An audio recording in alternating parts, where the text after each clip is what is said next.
بسم اللہ الرحمن الرحیم۔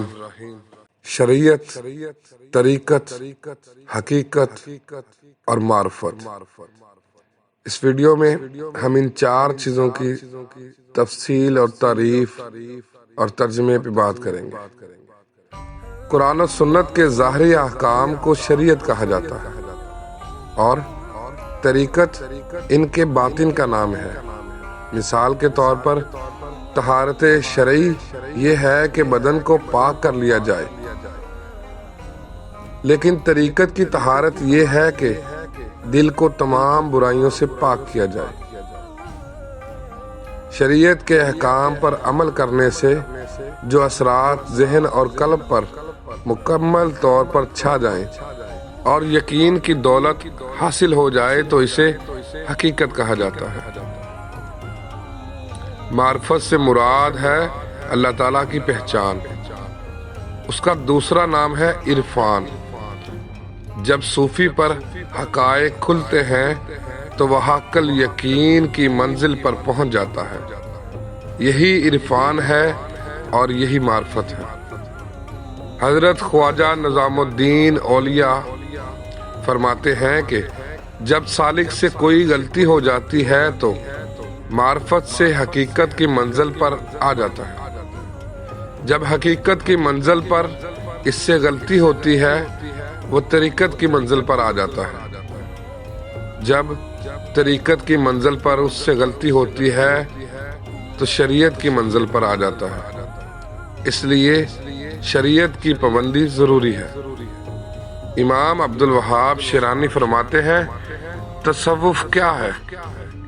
بس احکام شریعت پر بندے کا عمل کا خلاصہ ہے۔ مزید فرمایا علم تصوف شریعت کے چشمے سے نکلی ہوئی جھیل ہے۔ بحوالہ کتاب طبقات کبریٰ۔ امام مالک رضی اللہ تعالیٰ عنہ کے الفاظ میں پیش کر دیتا ہوں جسے محدث علی قاری نے مرقعات شرح مشکورہ میں بیان کیا ہے۔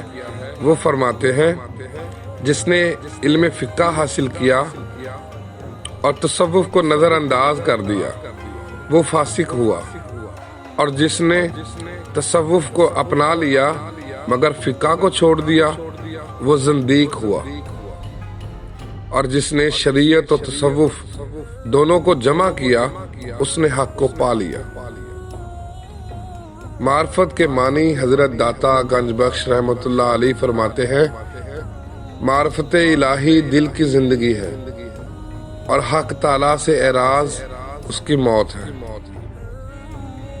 اور ہر شخص کی قدر و قیمت معرفت حق کے باعث ہی ہے، کیونکہ جس کو یہ معرفت حاصل نہیں اس کی کوئی قیمت نہیں۔ معرفت دنیا و آخرت کی تمام بلائیوں کی بنیاد ہے اور بندے کے لیے تمام اوقات و احوال میں اپنے خدا تعالیٰ کی معرفت ہی تمام چیزوں سے اہم اور ضروری ہے۔ بحوالہ کتاب کشف المحجوب۔ عرفہ یعنی جاننا، حق شناسی، خدا شناسی، علم الہی، علم باطن، قانون قدرت یا فطرتی اشیاء کی واقفیت، وہ کلام جس میں عرفان کے مضامین ہو، کسی چیز، بات، علم کا حقیقی ادراک و مقصد، اصل ماہیت اور مفہوم، ان کے رموز و اسرار و حکمت و مصلحت کو سمجھ لینا معرفت کہلاتا ہے، اور یہ خدائی وجدان و عطا سے ہی ممکن ہے۔ اکثر لوگ اپنی ناقص سوچ و گمان، ریسرچ و فلسفے کو معرفت سمجھ لیتے ہیں، جو کہ زبردست دھوکہ و حجاب ہوتا ہے۔ اس کے لیے بلند پایہ خدائی، کشف و الہام و وجدان کی ضرورت ہوتی ہے، جو کہ ہر ایک کے پاس نہیں ہوتا۔ شیخ اکبر محی الدین ابن عرابی رحمۃ اللہ علیہ فرماتے ہیں معرفت الہی کے قابل وہ شخص ہے جس کی ہمت بلند ہو، یعنی نہ وہ دنیا کا طالب ہو نہ آخرت کا طالب ہو، بلکہ محض حق تعالیٰ کی ذات کا طالب ہو۔ حضرت ذوالنین مصری فرماتے ہیں عارف لوگ تو اس کی معرفت کا دعویٰ کرتے ہیں، لیکن میری معرفت یہی ہے کہ میں اپنی جہالت کا اقرار کرتا ہوں۔ یعنی کمال معرفت یہ ہے کہ انسان جان لے کہ معرفت کا کوئی کمال، کوئی حد، کوئی کنارہ نہیں۔ ہر مقام پر انسان خود کو اگلے مقام سے جاہل مانے اور پھر اس مقام کے لیے تگ و دو کرے، اس مقام پر پہنچ کر اگلے مقام کی جہالت کا اقرار کرے اور آگے بڑھنے کی تیاری کرے حتیٰ کہ اسے موت آ لے۔ معرفت یہ ہے کہ تو جان لے کہ مخلوق کی حرکات اور ان کا سکون سب حق تعالیٰ کی وجہ سے ہے۔ اللہ تبارک و تعالیٰ کی 3 معرفتیں ہیں۔ پہلی معرفت من عرف نفسہ فقد عرف ربہ، جس نے اپنی معرفت حاصل کی اس نے اپنے رب کی معرفت حاصل کی۔ دوسری معرفت الوحیت ہے، جس میں تو جمال ذات کو صفات سے شناخت کرتا ہے۔ یہ معرفت رب کے بعد ہوتی ہے جو معرفت نفس کے ساتھ مقید ہے، اور تیسری معرفت ذوق الہیہ ہے جو وجود عبد میں سرایت کرتا ہے۔ پھر وہ اس ذوق الہی کی معرفت سے حق میں ہو کر غائب سے شہادت میں نزول کرتا ہے، یعنی ربوبیت کے آثار اسی کے جسم میں ظاہر ہوتے ہیں۔ پھر اس کی زبان تکوین ہو جاتی ہے کہ جس چیز کے لیے کہتا ہے ہو جا وہ ہو جاتی ہے، اور اس کے پاؤں چلنے لگتے ہیں، اور اس کی آنکھ سے کوئی چیز پوشیدہ نہیں رہتی، اور اس کے کان ہر کلام کرنے والے کا کلام سنتے ہیں۔ شریعت، طریقت، حقیقت، عرفان میں تعلیمات پیغمبراں کی مراتب سہ گانا اس طرح شرع و تصوف کی گئی ہے۔ مرتبہ اول شریعت ہے، مرتبہ اول شریعت ہے جو قوانین و سنت پر مشتمل ہے۔ مرتبہ دوم طریقت ہے جو سیر و سلوک اور طریق طے کرنا ہے۔ مراتب میں سے مرتبہ سوم حقیقت ہے جو مقصد سے وصل ہونا ہے۔ عرفان تصوف یا عرفان کے مراتب یعنی شریعت، قوانین اسلام، طریقت، سیرت باطنی اور آخر میں حقیقت، حق سے وصل کی اساس پر توصیف کی ہے۔ عرفان دراصل کشف حقیقت کے لیے کلیائے مراتب میں تزکیے، خلوص اور صفا پر مشتمل ہے، اور ابتدان صفات دنی و مذموم سے تزکیہ نفس، اس کے بعد علائق و صفات انسانی کی نفی، اور نہایتاً عروج اور تجلیات الہی کا کشف ہے۔ مولانا جلال الدین علی میر ابو الفضل اپنی کتاب میں شیخ نجم الدین کبریٰ سے نقل کرتے ہوئے فرماتے ہیں تصوف 3 مراتب پر مشتمل ہے: شریعت، طریقت اور حقیقت۔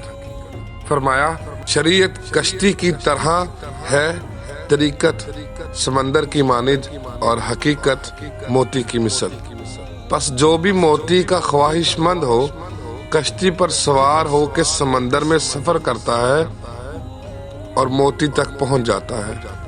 اور فرمایا شریعت میں طہارت و پاکیزگی پانی سے ہے، اور طریقت میں ہوائے نفس سے بچنے سے، اور طریقت میں تمام موجودگیوں سے جدا ہو کے رحمان پر کلی توجہ رکھنا، اور ہر زمان و مکان میں لذات مناجات میں استغراق نماز ہے۔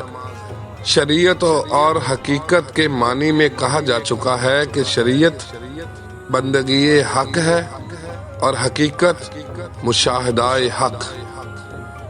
مولائے مومنین حضرت علی رضی اللہ تعالیٰ عنہ فرماتے ہیں دل میں ایمان نقطہ نورانی کی صورت پیدا ہوتا ہے اور جتنا ایمان بڑھتا ہے اتنا ہی اس نقطے میں اضافہ ہو جاتا ہے، اور یہ نقطہ قلب بشر میں عقدائے حیاتی ہے جو علم ازلی کا مرکز ہے۔ لغت میں نماز کے معنی دعا کے ہیں، اور یہ قرب خدا کے لیے قائم کی جاتی ہے۔ نماز ان خصائل سہ گانا کی جامع ہے، جیسا کہ امیر المومنین حضرت علی کرم اللہ وجہ نے فرمایا، شریعت در حقیقت بندگی حق ہے، اور طریقت در حقیقت حضور در حق، اور حقیقت در حقیقت مشاہدہ حق ہے۔ امام جعفر صادق فرماتے ہیں، نماز خدمت قربت اور وصلت ہے۔ خدمت وہی شریعت ہے، قربت وہی طریقت، اور وصلت وہی حقیقت ہے۔ دراصل کلیہ احکام مراتبہ سہ گانا پر مشتمل ہے۔ مثلاً صوم یعنی روزہ شریعت میں اکارڈنگ ٹو شریعت میں کھانے پینے وغیرہ سے رک جانا، اور طریقت میں اوہام سے رک جانا، اور محبت رب الانعام میں مشغول ہو جانا ہے۔